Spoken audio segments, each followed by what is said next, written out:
Josh Hurley was on his way home from Seattle after wrapping up a successful negotiation that would significantly improve the cash flow for the software company he worked for. On top of that, he had the opportunity to see his younger sister, Lisa, who had come up from Tacoma, where she attended the University of Washington. They had a good dinner at the Hilton Garden Inn and spent a couple of hours catching up. It had been a few years since he had seen her, and he enjoyed the time they spent together. Now, he was looking forward to seeing Donna, his wife of nearly 5 years. He hated being away from her, but unfortunately, that was just the nature of his job. What he was really looking forward to was their 5-year wedding anniversary, which was on Friday, the day after tomorrow. Unknown to her, he had already made a reservation at a local resort hotel for the weekend and had ordered a blue sapphire sunburst necklace he intended to give her at the hotel. His plan was to pick it up from the jewelry shop the next afternoon. Right now, though, he wondered where she could be. He called her cell phone before he boarded the flight, but it went straight to voicemail. He also tried calling the house, but that too went to voicemail. Perhaps she's just out shopping with one of her friends, he thought. He thought about Donna and how much he missed her. Standing at just under 5.5 feet, she had long, wavy dark hair, hazel eyes, and a dark complexion that looked like a permanent suntan. She was a terrific lover. The only complaint he had was her insane jealousy. She was normally one of the sweetest women he had ever known, but he hated it when she made her false accusations.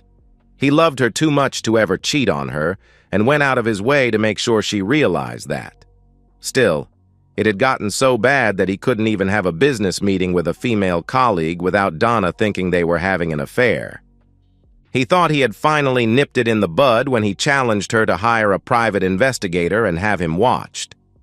Maybe, he thought, once she had proof of his fidelity, she would back off and realize her fears were unfounded. He was getting more than a little fed up with her jealousy and false accusations. It's not that he didn't have secrets from her. He did, and her constant harping on his so-called infidelity threatened to bring one of those secrets to light, in a very ugly way. He felt his heart rate increase as he thought about her constant harping on the subject. He took a few deep breaths, as he had been taught, but to no avail. He felt his face start to burn, and knew he had to get himself under control, quickly. He reached into his pocket and pulled out a small packet of pills. He took one and began to relax after a few minutes, his heartbeat returning to normal. The man sitting next to him eyed him with concern. "Are you okay, sir?" the man asked. "Do you want me to call for someone?" John shook his head. "No, but thanks for asking. It's just an old heart condition. I've got medication for it." The man nodded his head and sat back, but kept an eye on John, just in case. Finally, the plane landed. John grabbed his luggage and went to his car, sitting in the short-term parking lot. He tried calling Donna again, but got her voicemail. He got the same response when he called the house. Where the hell was she? He asked himself. He started the car and drove home. When he finally pulled into his garage, he noticed Donna's car was gone. He thought it odd that she wouldn't be home since it was about 6:30 p.m. Normally, she was home from work by 5:30 or so. Maybe she had decided to go out with some of her friends from work for a drink, he thought. It didn't happen often, and he never begrudged her that bit of time to blow off steam. But she would generally call or text him to let him know in advance. Moreover, she knew he would be coming home today. Usually, she would be home so they could reconnect when he returned from a trip. He grabbed his things and trudged into the dark house. He put his things away and headed downstairs to see if Donna had left a note. He found nothing and made himself a cup of coffee. This was strange, he thought. She always let him know when she would be out for a bit. So why was there no note? He pondered this as he sipped on his coffee. Suddenly, his phone rang. He saw it was from Donna, so he answered. "Donna? Where are you?" "I'm sorry, John. I was getting ready for tonight, and I didn't realize you had called until just a few minutes ago." "What were you getting ready for?" John asked. "It's a little surprise. Some friends and I wanted to surprise you when you got home tonight. Why don't you come on over so we can celebrate?" "Sure. Where are you?" She gave him an address and he wrote it down. "What is this anyway? Is it a club or a restaurant or something?" John asked. "An old friend of mine has a private club at his house, and we decided to put something together for you. Kinda like a combination welcome home and anniversary party." "That sounds like fun," John said. Donna laughed at that. "Yes, I promise it'll be a lot of fun. Wear something casual, okay?" "Okay. I'll see you soon," John answered. "See ya, babe," she said before ending the call. Strange, he thought. She didn't tell him she loved him, yet this was supposed to be a surprise anniversary party of some sort. Still, there was something about the way she spoke that made him wonder what was going on. He went upstairs, showered, shaved, and dressed in blue jeans and a polo shirt. He looked the address up on MapQuest and saw that it was in a fairly rough area of town. Who did she know that lived out there, he wondered. He knew most of the people in the insurance office where she worked and didn't think any of them lived out there. So who was this friend? He knew she once ran with a group of fairly rough types when she was younger, but thought she had outgrown them. He locked up, got in his car, and punched the address in his Garmin Smart Drive. He backed out and followed the GPS device to the address, but he was a bit shocked when he reached the destination. A medium-sized house sat in the middle of a lot that was surrounded by a chain-link fence. He noticed the pickups and motorcycles parked around the place and started to get a bit concerned since he didn't recognize any of the vehicles. He pulled in, parked, and went to the front door. A large man wearing a t-shirt and jeans opened when he knocked on the door. John noticed the beer in his hand and heard rock music coming from inside. "Yeah?" the man asked. "I'm John Hurley, and my wife Donna asked me to meet her here. I hope I have the right address." The man smiled, but John wasn't convinced it was out of genuine friendship. The man reached up and shook John's hand. "You must be Donna's old man. You can call me T-Bone. We've been expecting you. Come on in." John walked in and looked around to see several other large men in the front room. "Hey, everyone. The man of the hour is finally here," T-Bone said. The other men nodded and smiled at John. They may have been smiling, but John didn't feel any real friendship here. "Where's Donna?" John asked. "Oh, she's downstairs getting ready for the main event," T-Bone said, causing the others to chuckle. "Want a beer?" "Yeah, sure," John said. One of the others handed John a bottle of cold beer. "Thanks," John said. He opened it and took a tentative sip. "So what is this main event?" he asked T-Bone. "That's the surprise. Your old lady wanted to do something special for your anniversary and asked us to help her out." "I'm afraid you have me at a disadvantage," John said. "Who are you guys?" "Well, that over there is CJ," T-Bone said, pointing at one of the men in the room. "Over there is RJ, and that guy standing next to him is AJ. That big feller back there, we call him Bull. I'm sure you can understand why." John saw the very large, muscular black man standing by the kitchen table. All of them looked to be mean as snakes, and John saw the large knife sheathed in a scabbard on RJ's hip. "Yeah, and you're all Donna's friends?" John asked. "Yep, have been for a while. Haven't seen her much since she married you, though." "She never mentioned any of you to me before," John said. "I'm not surprised. Most people try to avoid us as much as they can." "And you have a private club here?" John asked. "Yeah, down in the basement. Built it ourselves. We like to get together from time to time, have a few drinks, bring in some entertainment, you know." The others chuckled at that, but John's hackles were raised. Something bad was about to happen, but he didn't know what. John heard footsteps coming up from the basement. "She's ready," a sixth man said as he walked into the front room. "Is this her old man?" "Yeah, John, this here's Jake. He'll escort you down." "What's going to happen?" John asked. "A little surprise. I promise it'll be an evening you won't forget." The others chuckled, but John was nervous. "It'll be all right," Jake said. "Come on, Donna's waiting for you." John walked over to Jake, who led him downstairs. "Happy anniversary," T-Bone said as John began his descent. When he got downstairs, he saw a small bar in one corner of the basement and a well-lit raised area that occupied one end of the room. A curtain was hung across the end of the area, which he realized was probably a stage. What concerned him the most was the bed in the middle of the stage and the camera mounted on a tripod a few feet back. There were several neon beer signs hanging on the walls, and the room was fairly dark, like a bar or a club. A pool table was placed at the opposite end of the basement, and John saw a few tables in the room. A jukebox occupied one area of the wall, and John realized that was the source of the music. Two other men stood in the room and watched John as he entered.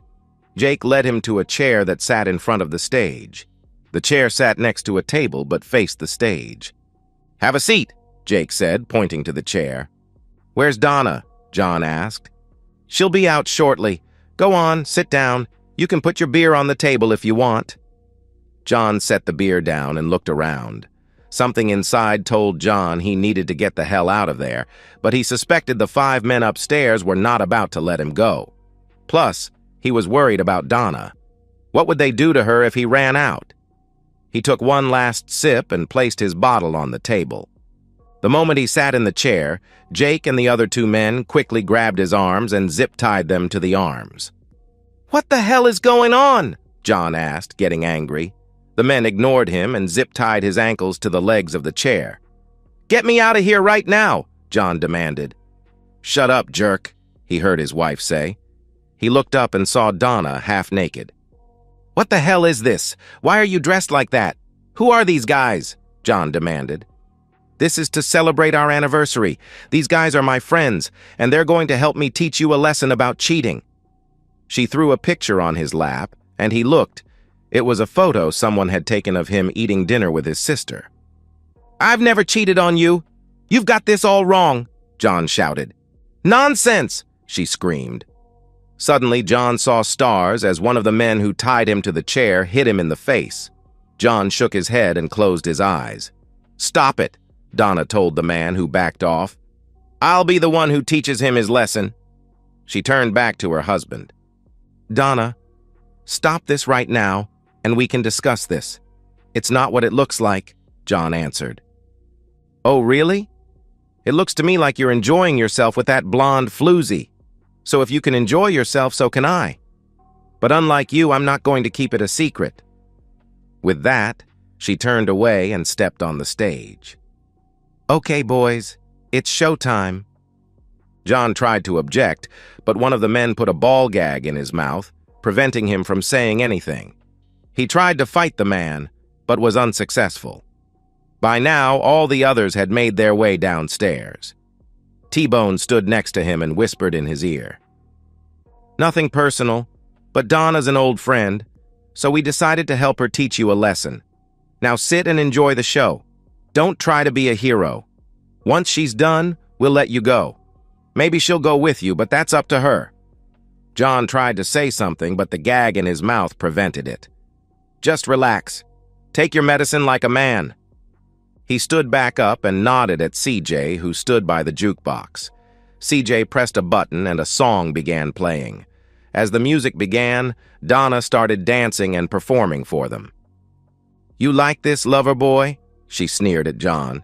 "Did your little blonde cheating woman do this for you? Huh?"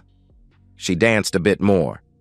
"I really hope you like this, lover boy, because you're never going to touch me ever again. Come here, boys, and show little Johnny how a real man performs." She laughed as all the men, except for RJ, surrounded her. John shook his head and tried screaming, "No!" through the gag. He noticed that RJ stood by John's chair, his arms across his chest. He was obviously there to keep John under control. Donna stood up and led the men to the bed on the stage. She sat on the bed and looked at John. "This will teach you to cheat on me, you bastard," she growled. She lay down on the bed and 2 of the men stood by her head as T-Bone positioned himself for the deed. John, however, wasn't turned on by the action taking place on the stage, just the opposite. He tried to control himself with the breathing exercises he had been taught in his martial arts training, but felt the rage beginning to build up inside him. She was right about one thing. He would never touch her again. He thought the degradation was over when he saw Donna get up on her knees, but he was wrong. She looked at him and laughed. "Don't worry, honey. We're just getting warmed up, aren't we, boys?" The men laughed at that. John looked up at RJ, who was smiling as he watched the show. John wondered why he wasn't participating. RJ looked down at him, frowned, and took John's head in his hands. "Watch them, not me," he growled as he forced John to look at the stage. John felt the rage continuing to build inside him. "Just so you know, I'll probably get pregnant tonight," she said with a smirk. "I've been off my pills for the last few weeks. Don't worry, I use a diaphragm whenever you have been with me, so you don't have to worry about it being yours. But you will raise this child as yours." John shook his head, his anger blurring his vision. "You're probably wondering why RJ hasn't been with me, aren't you?" she asked. John nodded his head. "You see, RJ is gay. He prefers boys over girls. And after tonight, you will too." They all laughed as John felt his face get red hot. For the second time in his entire life, John snapped. The next thing he knew, he was standing in the middle of a pile of bodies on the floor. RJ was screaming in pain, his left hand pinned to the table by a knife buried to the hilt. He felt the pain in his arms and legs and saw blood dripping from where the zip ties had secured him to the chair. Looking up, he saw Donna, wide-eyed and trembling. "Please don't hurt me," she begged. "I'm not going to hurt you," John said, shaking his head. Keeping his eye on her, John pulled his phone out of his pants pocket and dialed 911.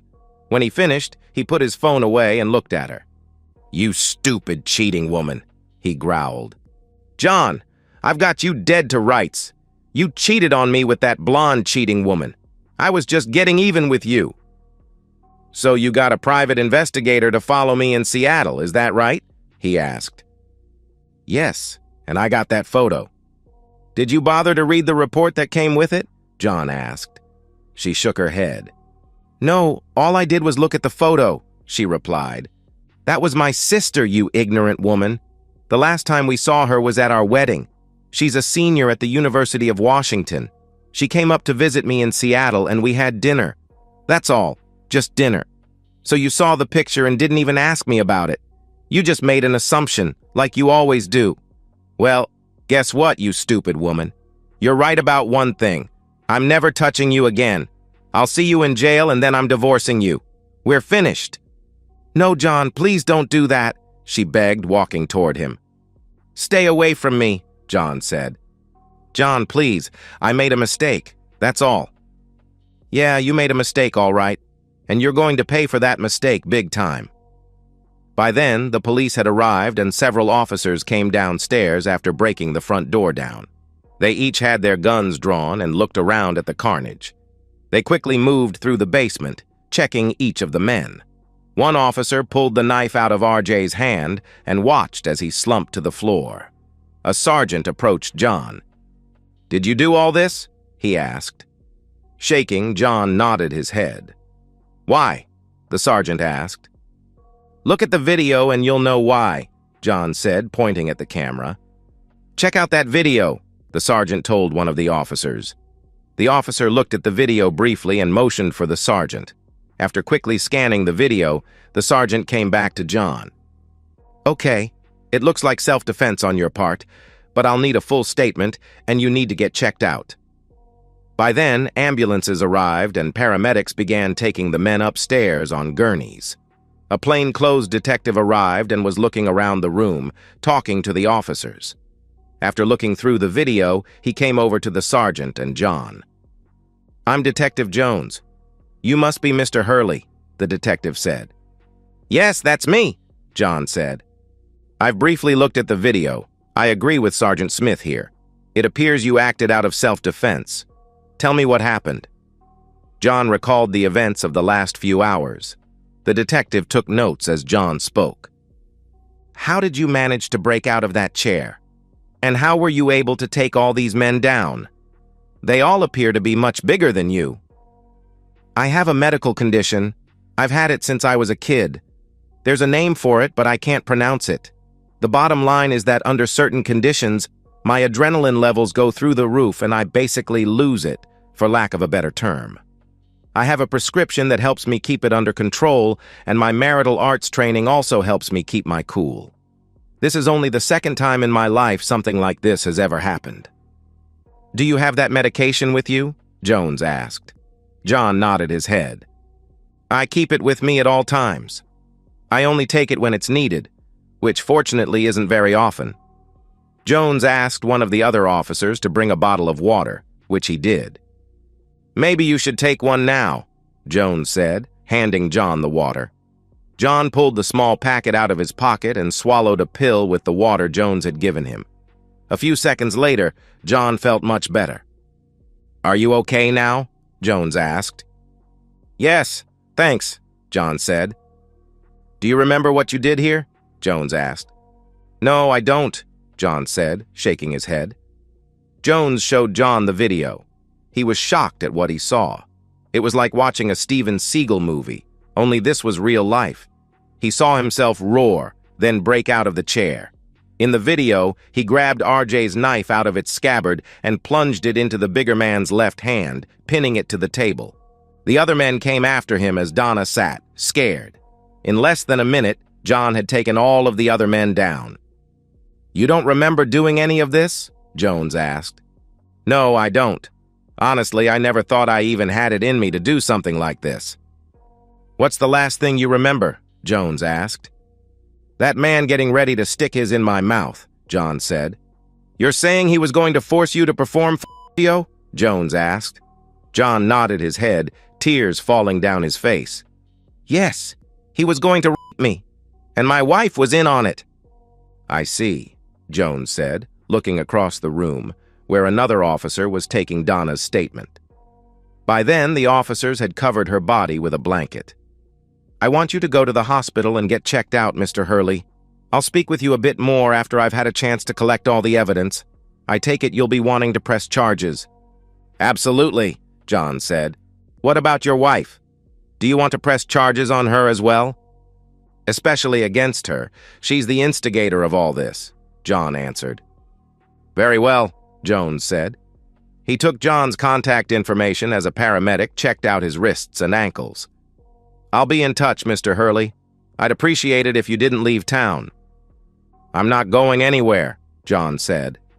Detective Jones nodded his head and gave instructions to the officers and went to see Donna, who was still being questioned by an officer. A couple of minutes later, John heard her wail as she was cuffed and led out of the room. Please, John, don't let them take me away. Please tell them it was all a big misunderstanding. John shook his head and looked the other way. After everyone was finished with the questioning, John drove to the hospital to get checked out. A few hours later, he drove home, his cuts dressed, cleaned, and bandaged. On the way, he realized he hadn't eaten since he left Seattle and went through a drive-thru for a burger. Once home, he ate, then called his boss, Jim Rollins, to explain the situation. Damn, John, I'm sorry to hear that. Look, why don't you bring the signed contract in and then take the next week off? You've got plenty of vacation time coming. Thanks, Jim. I appreciate that, John said. After he calmed down, John showered and went to bed. The next day, he went to the jewelry shop and canceled the order for Donna's necklace. He ended up paying a small restocking fee but got most of his money back. He also canceled the hotel reservation and had the charges reversed. He then called around and set an appointment to see Jenny Hawkins, attorney at law, about a divorce on Friday. He just finished eating lunch when his phone rang. He looked and saw it was Donna's parents. He took a deep breath and answered. Hello, he said. John, what the hell is going on? Asked Marcia, his mother-in-law. Donna called from the county jail. She said she's been arrested and they're holding her without bail. Did you do something? John couldn't believe the nerve of this woman. He counted to 10 and took a few deep breaths before answering. Did she tell you why she was arrested? John asked. She said it was all some kind of misunderstanding on your part, Marcia said. Really? You mean she didn't tell you that she plotted to have me tied up? Forced me to watch her have intimacy with multiple men? Didn't she tell you about that? What? Why would she do such a thing? Marcia asked. Because she saw a picture of me having dinner with my little sister and thought I was having an affair. The woman is nuts. And tomorrow, I'm seeing an attorney and I'm filing for divorce. You can't be serious. Look, I know you're probably upset, but surely you can understand how she would feel. What would you do if you saw a picture of her eating lunch with a man? I would ask her about it, John said. I wouldn't fly off the handle the way she did. Look, Marcia, you have no idea what your daughter did, and there's no way in hell I can overlook it. I've been dealing with her insane jealousy since we got married. I'm tired of it. It ends now. With that, he ended the call. When she called back, he sent the call straight to voicemail. Curious, he went into the second bedroom, where he and Donna had their home computers set up. He sat down at her computer and fired it up. He already knew her passwords, so he got into her desktop easily. He opened her email client and was shocked at what he saw. He found an email from something called Jenkins Investigations and opened it up. Attached to the email was a document and a photo. The photo was of him and his sister eating dinner, the same one she threw in his face earlier. The report stated that target John Hurley, meaning him, had eaten dinner with what appeared to be a much younger woman. The report went on to say that after dinner, the woman left the hotel and Hurley went to his room. There was more. The report clearly stated that the woman was Lisa Hurley, a senior attending the University of Washington, and according to public records, was John's youngest sister. At no time was Hurley with a woman for the purposes of illicit intimacy, and at no time during our observation did Hurley ever engage in any inappropriate behavior with anyone, male or female, the report concluded. If Donna had bothered to read the report, she would have known he was innocent of cheating on her. But as usual, she simply saw the photo and came to her own false conclusion. He printed that out and kept digging.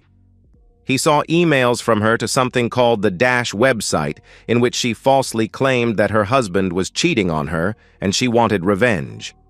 He saw emails from the site and read the thread that followed. As he read, he felt his blood pressure begin to rise. What happened to him last night was carefully scripted, and he realized she intentionally planned to have him raped. He printed off the emails and kept digging. He checked her browser history and found that she had visited several sites similar to the one she contacted. Looking at the site she reached out to, he saw several sample videos where other men, presumably husbands, had been tied down and forced to watch their wives with several men, all the while putting them down. He instantly recognized the men in the videos: T-Bone, CJ, AJ, Jake, RJ, Bull, and the other two men whose names he never heard mentioned. What shocked him even more was that the videos on the site were available to anyone who paid a premium fee. John wasn't stupid.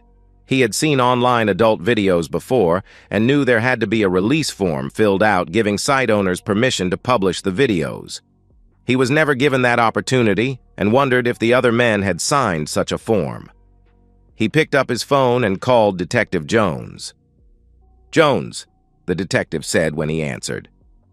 "Detective, this is John Hurley. I have some information here you may find interesting.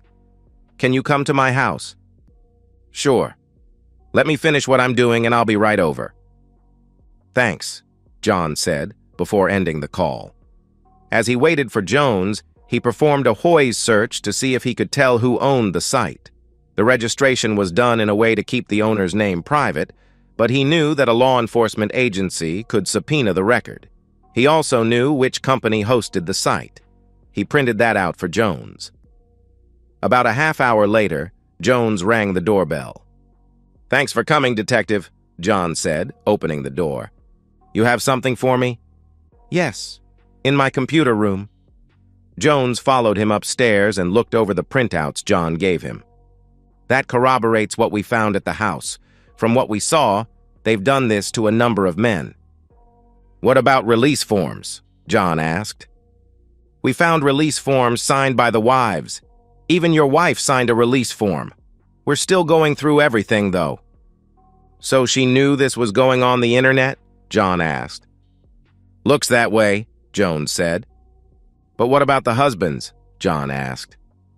"I don't recall seeing anything like that, but like I said, we're still going through all the evidence. Look, I'm going to have to confiscate your wife's computer for evidence." "Go ahead. I'd like to keep these printouts for my attorney, though. The files are still there in her email." Jones nodded his head after giving it a bit of thought. "Sure, but don't destroy them," he said. After Jones left with Donna's computer, John sat at his machine and had a brainstorm. He began searching some of the adult video sites and found several fairly lengthy videos produced by the site. He scanned through them and saw that in each one, the husband was treated much as he was, while the wife took on all of the other men, except for RJ. He looked back through the email thread he printed from Donna's computer and read it carefully. There it was, in black and white. "Just so you know," T-Bone wrote, "we usually end the session with some intimacy involving the husband. Are you okay with that?" "Oh, definitely," Donna wrote back. "How far does it go?" "As far as you want, so long as your husband agrees to it," T-Bone said. "I'd like to see him destroyed in the back," Donna wrote. "Can you do that?" "Sure, but he has to agree." "Don't worry about that. I'll make him agree." The cheating woman, John thought. He felt his blood pressure begin to rise and stepped back from the computer, taking deep breaths. Unfortunately, that wasn't working, so he took another pill and went downstairs. He couldn't stand to be exposed to any more of this. The next day, he went to see Jenny about a divorce. He made a copy of Donna's emails and took them with him. One copy would be for Jenny, and the other he would present to Donna's parents. He arrived at the office a few minutes early and was escorted right in. After the introductions, he explained his situation to Jenny and showed her the email thread between Donna and T-Bone. Jenny listened without interruption, making notes as he spoke. She read the email thread and shook her head. "You know, I thought I had seen it all. Fortunately for you, this state allows for divorce on the grounds of adultery, cruelty, and abuse. I think this covers all three of those situations. You say she was arrested and is being held without bail?" "Yes," John said. Jenny turned to her computer and nodded her head a few moments later. "I see here that she was arraigned yesterday and was slapped with a whole slew of charges: spousal abuse, sexual assault, conspiracy to commit rape, fraud, and illegal imprisonment for starters. Apparently, the judge felt she was dangerous enough to keep in custody. It also looks like her accomplices are also being held on multiple charges, very much like hers. And you say these men operate a website that posts this trash to the internet for money?" "Yes. I found a few of their videos and they're all pretty much the same thing." "Did they explain this to you before they tied you down?" Jenny asked. "No," John said. "Did they have you sign a release form?" she asked. "Again, no. They made it sound like it was some kind of an anniversary party or surprise. They never said anything about the intimacy or selling videos on the internet." "Well, I think we not only have a solid case against your wife, but we have a case against the men who did this to you as well as the hosting provider," she said. As John watched, Jenny did a few more things on her computer before saying anything further. "Do you know if they offered your wife any royalties for this video?" she asked. "No, I haven't seen anything like that," John said. "It looks like that website gets a lot of traffic. I'll bet they make a ton of money off this filth. Okay, here's what I'd like to do. I'll write up the divorce papers asking for 90% of everything. On top of that, we'll ask for the house and everything we can get our hands on. The judge may not go along with that, and it's possible we'll have to negotiate our way down." "That's just a starting point. We'll use this email thread and the fact that she's being held without bail as leverage. If they do release her, I'll get a restraining order against her and her accomplices, but I don't think you have much to worry about there. You say Detective Jones has the video they made as evidence and it never got to the internet?" she asked. "He has the video. As far as I know, it never got to the internet. But it would have gotten to the web, she said. Oh yes, he told her. She nodded her head. Okay, I'll get with him about that video. We'll have her served, and if you want, I'll file a civil claim against the website owners and the hosting provider. Yes, that would be good, John said. She looked at him before continuing. Do yourself a favor. Don't visit your wife. Stay as far away from her as possible. Don't even think about what she did. Let me and the authorities deal with it. From what you told me, you'd be better off not even thinking about her. If you want, I can set you up with a therapist to help you deal with this. Would that be all right? John nodded his head. Yeah, I've tried everything I know, but it just doesn't seem to be enough. Normally, the breathing and the medication keep me under control, but I've never had to deal with anything like this. I understand, Jenny said. She handed him a card. I'll give her a call right now if you want. Please, John said. She picked up her phone, called, and made an appointment for him. When she finished, she smiled and looked at John. Dr. Sykes said she can see you this afternoon at 4 p.m. Will that work for you? John looked at his watch, then nodded his head. That'll work. Thanks, John said. Good. Here's some things you need to take care of right away, she added, handing him a sheet of paper with a list of things he needed to get done. Most of it involved the bank, so he decided to take care of that after his appointment with Jenny. I'll take care of this right away, he said. Terrific. Listen, I know this has been rough on you, so I want you to rest, relax, and let us take care of things, you understand? I do, he said. Good. Don't worry, John. This will all work out, and you can move ahead with your life. He thanked her and left after leaving a healthy retainer. From there, he went to the bank, paid and closed out their joint credit cards, and withdrew everything but 10%, then opened a new account in his name only and applied for a new credit card. From there, he stopped at Donna's parents' house and explained to them what happened, showing them the email chain between Donna and T-Bone. They were shocked when he told them what he knew. This is sick, Donna's mother, Marcia, said. I can't believe she'd actually do something like this. Are you sure you didn't cheat on her? Marcia, I loved Donna with all my heart, and I never even thought about cheating on her. She saw a picture of me having dinner with my baby sister and thought we were having an affair. She didn't even bother to read the report. If she had, this probably wouldn't have happened. She shook her head. I don't know what to tell you, John. I'm truly sorry this happened to you. Me too, John said. Just do me a favor and stay in touch, okay? She asked. We've always thought of you as the son we never had. I'll do that, Marcia. By the way, her car is still at that guy's place. I'll give you her keys if you want to go pick it up.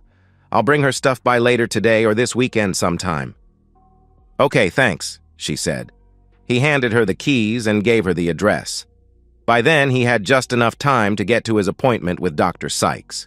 Dr. Sykes, Rhonda to her friends and patients, listened to John's story and said nothing until he was finished.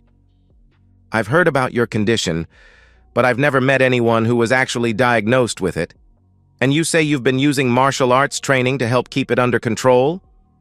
Yes, John said. Breathing exercises mostly. That, along with medication to help my blood pressure. It usually works pretty quick, and until recently I've hardly had to use it at all. Are you still taking martial arts training? She asked. Yes, John said. Maybe we should take a look at some exercises in meditation. Would you be open to that? I would, John said. Good. We've got a lot of work to do, John, but I think we can help you through this without any more medication. I would prefer that, John said.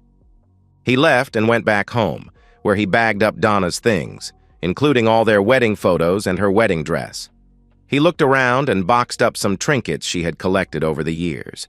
They meant nothing to him now, and he wanted nothing in the house that would remind him of her. That weekend, he changed the locks on the house, took Donna's things to her parents, and did his usual weekend yard work. On Sunday, he found an app that said it would help calm him, so he downloaded it to his phone and listened to the sound of rain as he went through a regimen of breathing exercises. After a half hour of that, he felt like his old self and decided to go to work the next day. Things were quiet for John over the next few weeks. He went to work, went home, watched television, relaxed, and went to bed. The place seemed much quieter without Donna, and he enjoyed being able to do what he wanted without her constant accusations. The therapy sessions with Rhonda helped quite a bit, and he found the relaxation techniques she suggested helped a lot. He stayed in touch with Jenny, who said she was going to wait until after Donna's trial to have her served. Her thinking was that the divorce would go smoother if she was a convicted felon. The day of Donna's trial came around, and he was asked to testify, which he was more than happy to do. The jury was shocked when the DA presented his evidence, which included John's testimony. They were so shocked that they came back with guilty verdicts on all charges in just a couple of hours. The judge had no sympathy for her either, sentencing her to the maximum possible under state law, 20 years. She would be eligible for parole in 15 years, the judge said. As she was being led out, a process server stepped forward. He verified her identity and handed her a manila envelope. "You've been served," he said. Defeated, Donna signed the papers and handed them back. "Have a good day," the server said as he accepted them. She looked at John with tears in her eyes, but he simply looked away. The deputies escorted her out and took her to the van that would transport her to the state women's prison. A couple months later, John learned from Jenny that Donna had gotten pregnant, but had suffered a miscarriage. Too bad, John thought to himself. The trials against T-Bone and his crew took quite a bit longer. Detective Jones found a treasure trove of evidence that suggested they had victimized up to 15 men over the last 13 months. They found what appeared to be releases signed by the husbands they had targeted, but the men they had tracked down said the releases were signed after the fact and under duress. Making matters worse, the site owners had also posted personal information about the men they targeted. At least 3 of the victims had committed suicide as a result of what was done to them. By the time it was all said and done, all of the men involved were sentenced to 25 years hard labor, the site was torn down, and all of the victims, or at least all of the men Jenny's team of attorneys could locate, received a huge sum of money, which bankrupted T-Bone and his associates. The hosting provider settled with the men, which added to the pot. John nearly broke down crying when Jenny presented him with a $2 million check. While he appreciated the restitution, the money did very little to soothe his broken heart. "You're a good man, John Hurley. There are lots of good women out there who would love to be with you. You'll find her." "Thanks, Jenny. Maybe one day," he replied. John continued seeing his therapist, who helped him deal with his issues. Over the next 2 years, he buried himself in his work and dated periodically, but it was only been in the last couple of months that he dated the same woman more than once. "He's got a lot of issues to deal with," his therapist wrote as she transcribed her notes. "But on the upside, he hasn't had any more episodes and seems to be moving forward. I think he'll do just fine in the long run." "At least I hope so," Rhonda thought. And so, we've reached the end of today's story. Was it what you expected, or did it take a twist you didn't see coming? I'm curious to hear your thoughts. Share them in the comments below, and let's get a conversation going. If this story kept you hooked, make sure to hit that like button. And if you're new here or just haven't subscribed yet, now's the perfect time to join our community. I bring you fresh, captivating stories every day, so click that subscribe button and turn on notifications so you never miss out. Thanks for watching, and I'll see you in the next one.